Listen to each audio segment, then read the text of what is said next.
اول يوم كليه. هتعمل ايه في اول يوم كليه؟ مختصر الكلام ده كله ده في جملتين بس. فنجاحك في حياتك مش متوقف ابدا على مجموعك اللي انت جبته في ثانويه عامه ولا الكليه اللي انت دخلتها. نظام الدراسه والمذاكره في الكليه عموما بيختلف عن ثانوي. هنا مفيش ضغط ولكن اهلا بك يا صديقي اللي لسه بادئ الكليه جديد واللي هيخش الكليه خلاص كمان ايام. الفيديو ده اعتبره دليل كامل بالنسبه لك، مش بس ازاي تقضي اول يوم كليه، لا ازاي تقضي اول سنه كليه بشكل مميز جدا. فمشروبك المفضل كده وكمل الفيديو للاخر وان شاء الله تستفيد فايده كبيره جدا. طبعا ما تنساش تعمل سبسكرايب في القناه علشان تستفيد من المحتوى اللي هيكون موجود الفتره الجايه واللي هيكون مفيد بالنسبه لك جدا ان شاء الله. ويلا بينا نبدا الفيديو.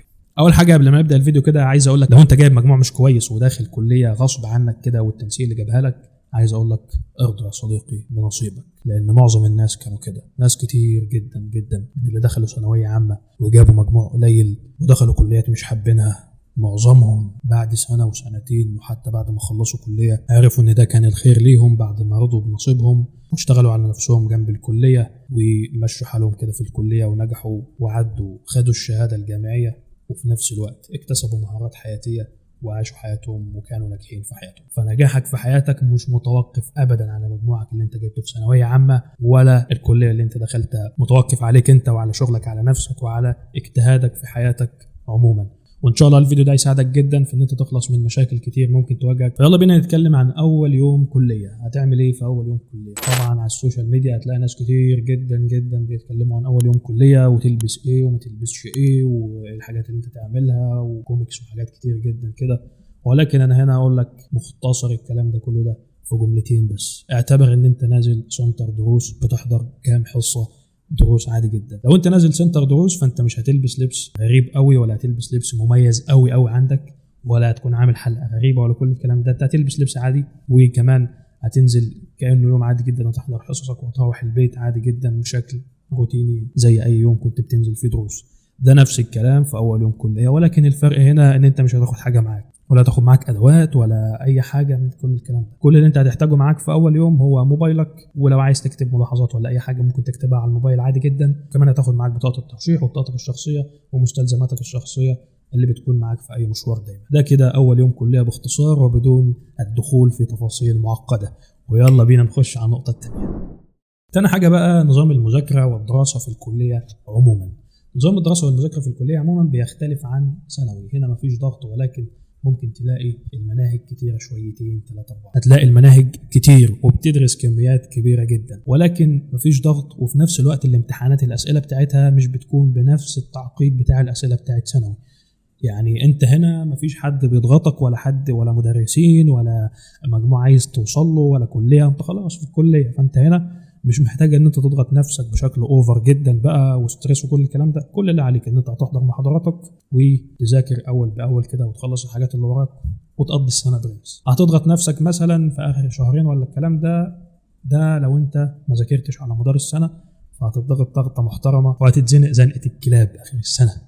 بس انت ما تسمحش لنفسك ان انت توصل للمرحله دي. عايزك يا صديقي تكون احسن من كده بكتير. اعمل بالحاجه اللي اقول لك عليها دي واللي هتفرق معاك جدا. ابدا من اول يوم في الكليه ابني عاده صغيره كده معاك، او مش صغيره، هي عاده مهمه جدا. ابدا ابني العاده دي في حياتك وضيفها لحياتك، وهي المذاكره. حتى لو ساعه كل يوم ذاكر، لو هتذاكر حتى كمان نص ساعه بس المهم انت تذاكر بشكل يومي ومستمر. تذاكر بشكل مستمر على مدار السنه. لو انت بدات بنص ساعه على ما توصل للامتحانات ممكن توصل لساعتين 3 4 ساعات، تمام؟ بس هتلاقي نفسك مش مضغوط ومش عليك تراكمات ولا حاسس ان انت بقى هتضيع ولا تزنق نفسك ولا كل الكلام ده. انت الحاجة البسيطة جدا دي ان انت تبدأ تبني عادة المذاكرة بشكل يومي ولو نص ساعة بس. هتذاكر ايه الحاجات اللي انت بتاخدها في الكلية؟ هتذاكر ازاي؟ من افضل الطرق اللي انت بعد ما تكون حضرت المحاضرة وسمعت الريكورد تبدا انك تقرا المحاضره بشكل كويس وتراجع النقاط الاساسيه كده. ويا سلام بقى لو تعمل خريطه ذهنيه كده للمحاضره بتاعتك وتركنها على جنب لحد اخر الترم، هتلاقي الوضع معاك ممتاز جدا. كمان نظام الامتحانات في الكليه بيكون مختلف عن الثانويه. في الكليه هتلاقي امتحان ميد ترم نص السنه وامتحان فاينل وممكن تلاقي كويزات كده في النص. فعادي يا صديقي هتتعود وهتتعامل مع كل الكلام ده، ومعظمها بتكون امتحانات سهله علشان انت تاخد درجات اكتر وبالتالي تنجح بشكل كبير. وكمان بنكون في نظام ساعات معتمده ونظام كده وحاجات كده معقده. بس المهم والخلاصه ان انت تذاكر اول باول وتريح دماغك وما تزنقش نفسك في اخر السنه. ودي الحاجه اللي انا بقولها دايما في كل الفيديوهات، ان انت تكون ماشي اول باول وبشكل مستمر علشان ما تضغطش نفسك وترجع تندم في الاخر. ده كده بالنسبه لموضوع المذاكره. وبالنسبه لموضوع الضغط، ازاي ما يكونش عليك ضغط ولا ستريس خلال السنه، زي ما قلت ان انت تريح بالك اول باول وما تضغطش نفسك. وحتى لو حصل اسوأ سيناريو ممكن وضغطت نفسك ما ذاكرتش على مدار السنه، برضه هيبقى عندك فرصه ان انت تلم المناهج بكل سهوله. بس ده برضه مش معناه ان انت تأثر على مدار السنه. مش بقول لك خليك دحيح الدفعه، ولكن ذاكر اول باول وريح دماغك علشان تعرف تعمل الحاجات اللي هنقول عليها في باقي الفيديو. تاني حاجة عايزك تخلي بالك منها هي الكلام السلبي. ما تسمحش لأي حد إن هو يحبطك بكلامه السلبي، سواء عن الكلية أو عن تطويرك لنفسك أو عن مذاكرتك أو عن أي حاجة بتعملها في حياتك. الكلام السلبي سواء كان خارجي من أي حد تاني أو داخلي من نفسك من أكتر الحاجات اللي بتضيعك في حياتك. فابعد دايما عن الكلام السلبي والتشاؤم والحاجات اللي بتحبطك دي، هتدمر لك حياتك. فركز في حياتك على ان انت تعمل اللي عليك وسيب الباقي على الله. بنيت عادة المذاكرة وماشي الدنيا معاك تمام وعرفت تعمل ايه في اول يوم وكل حاجة ماشية معاك زي الفل، دلوقتي هتبص كده لحياتك هتلاقي عندك وقت فاضي كتير. هتعمل ايه في الوقت الفاضي ده؟ بكل بساطة انت في مرحلة الكلية، يعني بعد ما تخلص الكلية او الجامعة انت المفروض هتطلع تدخل سوق العمل. انا عايزك تدخل سوق العمل من دلوقتي. يعني لو معاك وقت ان انت تنزل تشتغل في مجال سواء تبع كليتك او مش تبع كليتك، انزل اشتغل. طب لو حاسس ان انت تايه ومضغوط شويه لسه وحاسس ان انت في مرحله جديده والدنيا مش واضحه بالنسبه لك، اجل الموضوع ده شويه للاجازه مثلا. بس من اهم الحاجات اللي هتفيدك هي الشغل بجانب الدراسه، سواء بقى تشتغل في مجالات بقى مختلفه او تتعلم مهارات جديده تشتغل بيها وكل الكلام ده.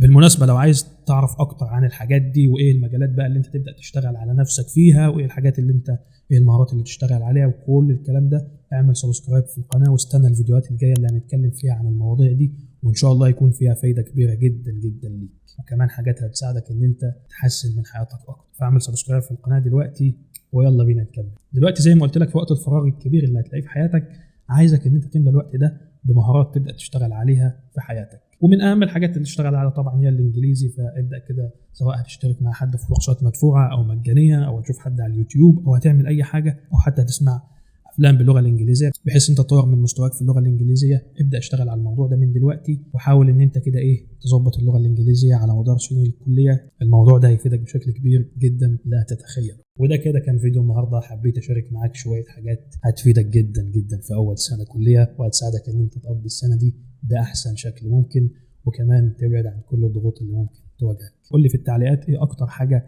استفدت بيها من الفيديو، واشوفك على خير الفيديو الجاي.